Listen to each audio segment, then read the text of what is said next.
Hall of Famer back in 1976, Frank McGuire.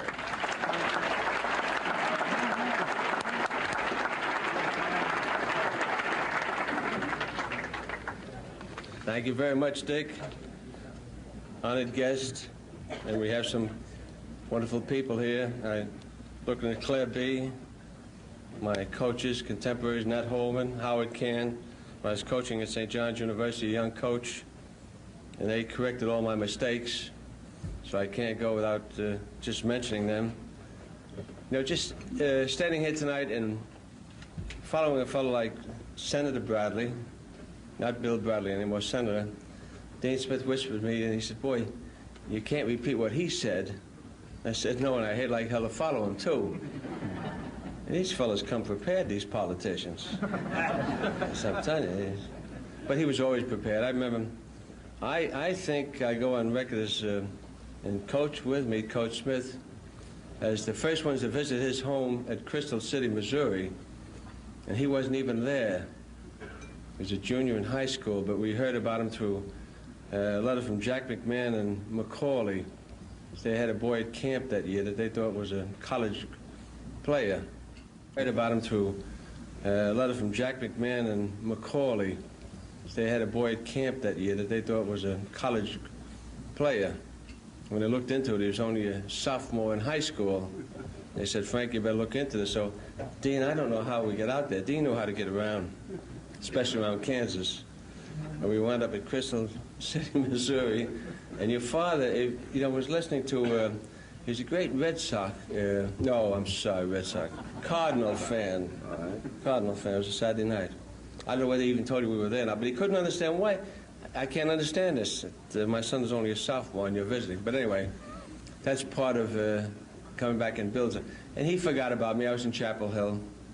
Of course, the Duke people were very strong at the time. I think Mr. Nixon might have had something to do with getting in with Bill at the time. I don't know. I'm not sure.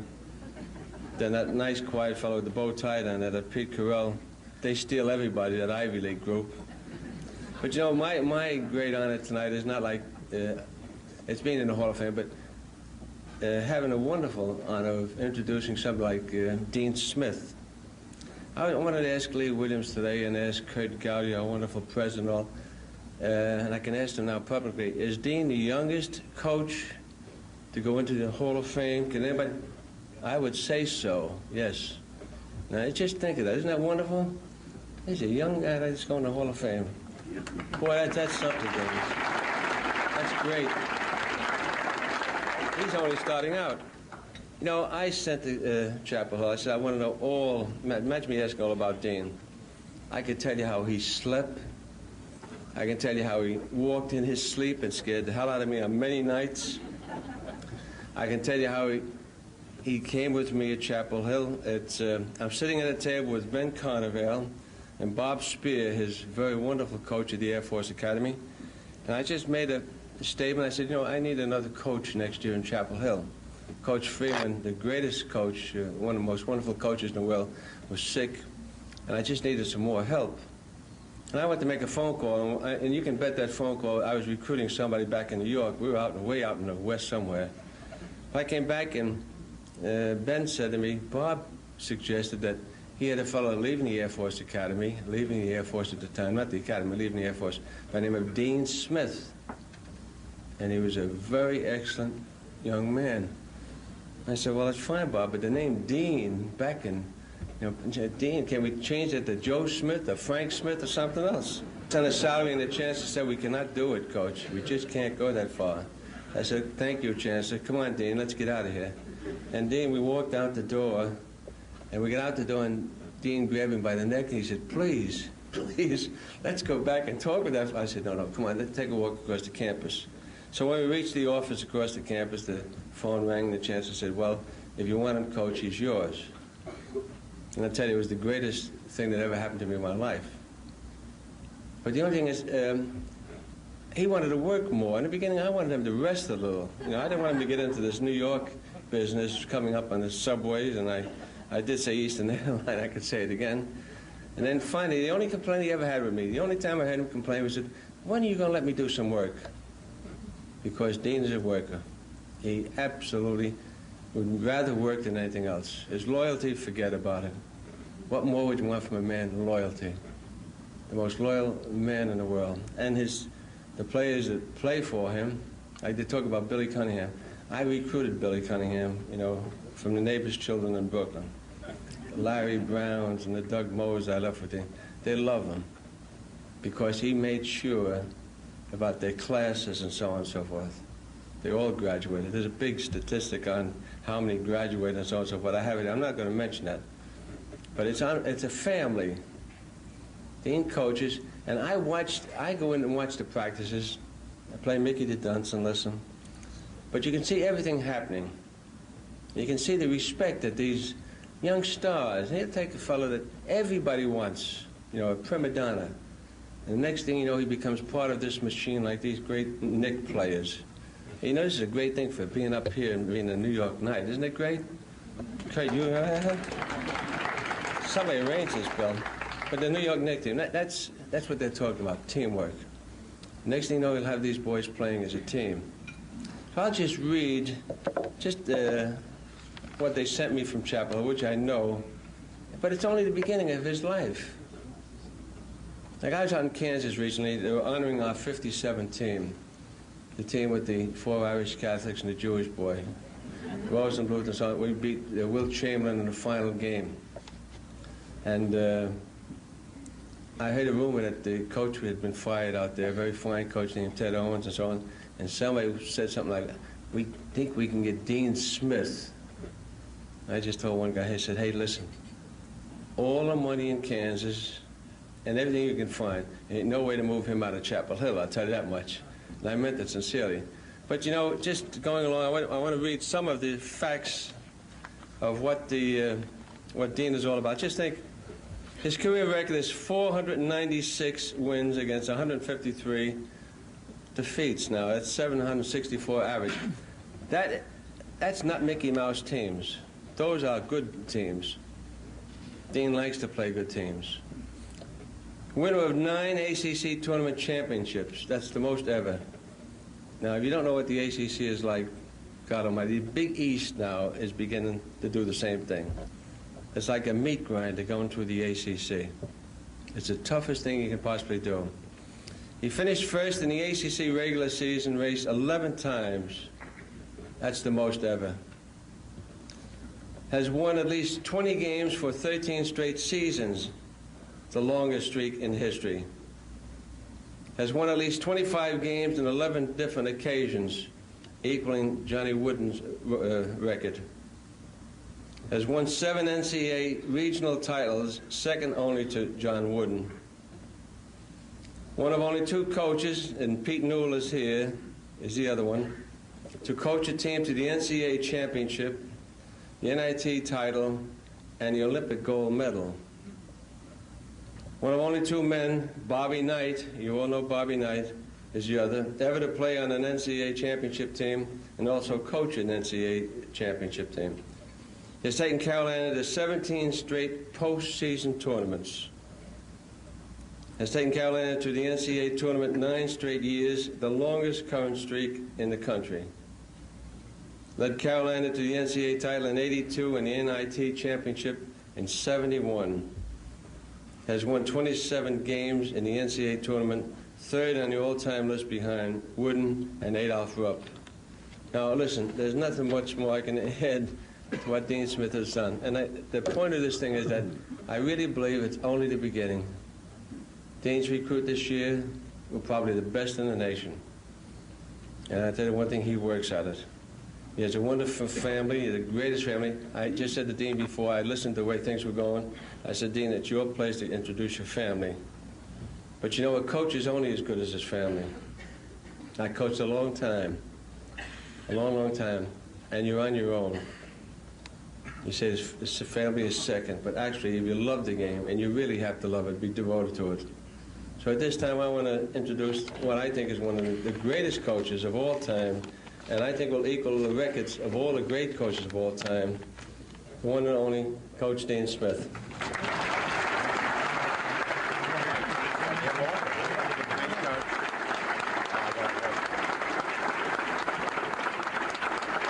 Dean Smith By virtue of your election, by the authority vested in me by the trustees of the Naismith Memorial Basketball Hall of Fame, I have the distinguished honor to enshrine you as a coach in the Basketball Hall of Fame with all of its rights and privilege, and congratulations. Thank you. Thank you.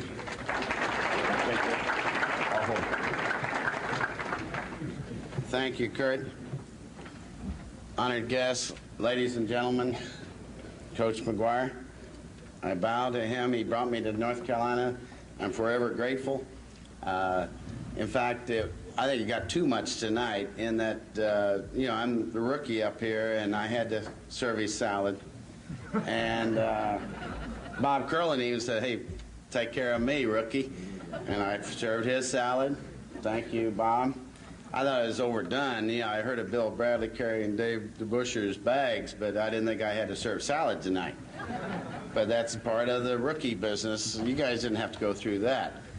And I know we're getting into the session, but I did have to say that if Bill Bradley did, in fact, have a short income tax form or did want to give aid to Nicaragua, or if he wanted to do anything, I'd vote for him. If he wants to be president of the United States, he has my vote. I don't think he wants that, but maybe in a few years. And certainly, I have to bow down to Dave DeBuscher also, because Matt Doherty, a member of our team, keeps telling me about him every day, and I'm tired of hearing about him, and I wish he'd play like him.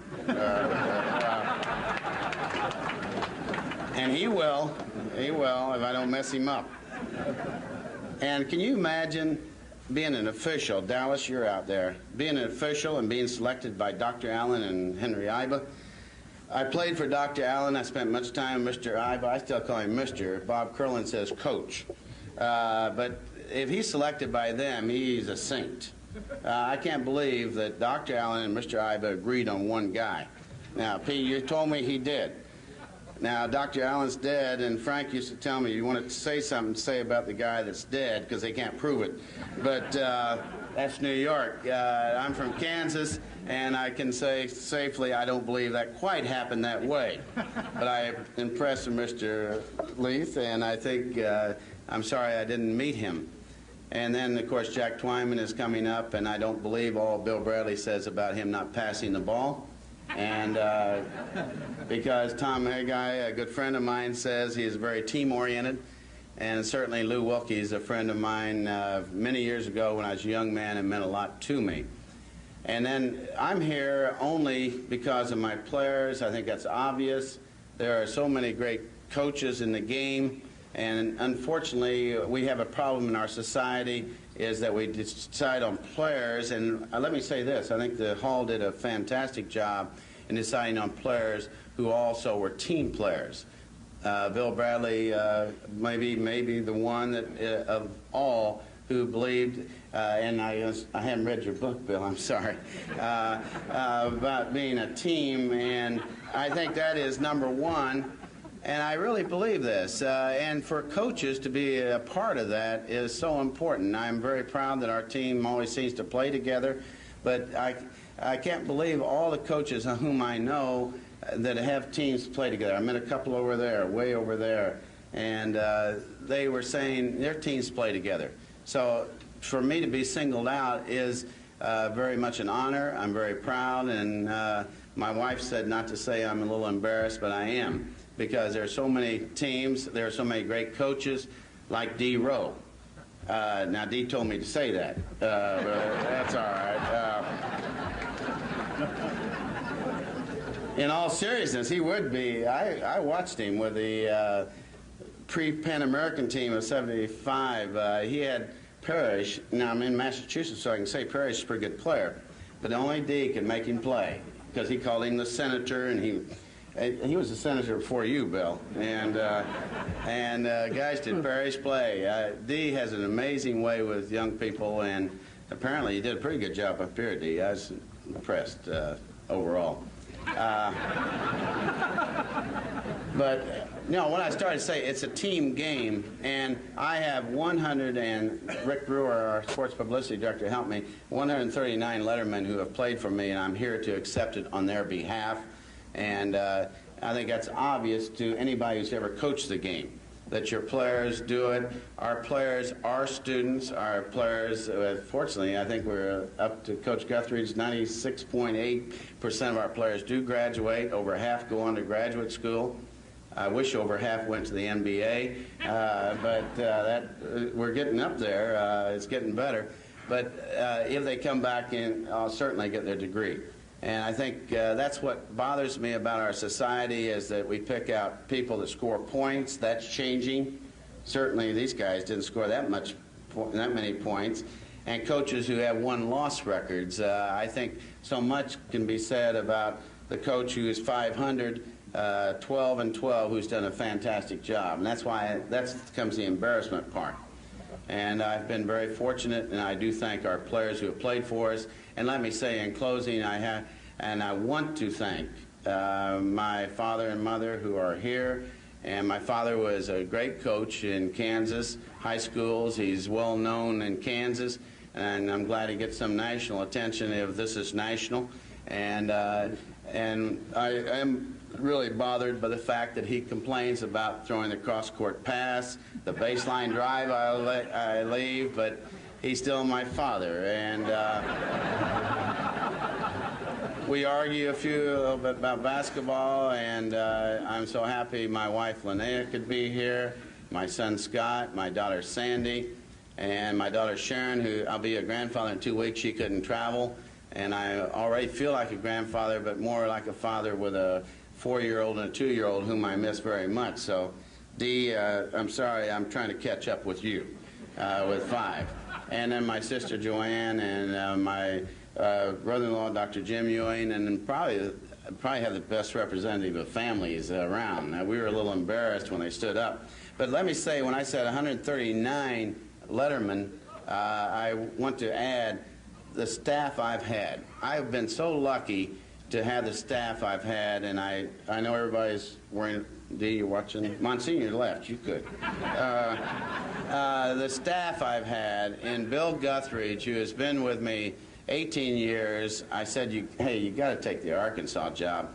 And with Frank Broyles, he wants to make a team, and Bill said, later he said, I didn't know Moncrief was growing up in the state, and he might have gone. He turned down Penn State. He's with me, and has been very special. And certainly Eddie Fogler, my president assistant, is outstanding, from New York, from Flushing High School in New York. Frank taught me how to go there.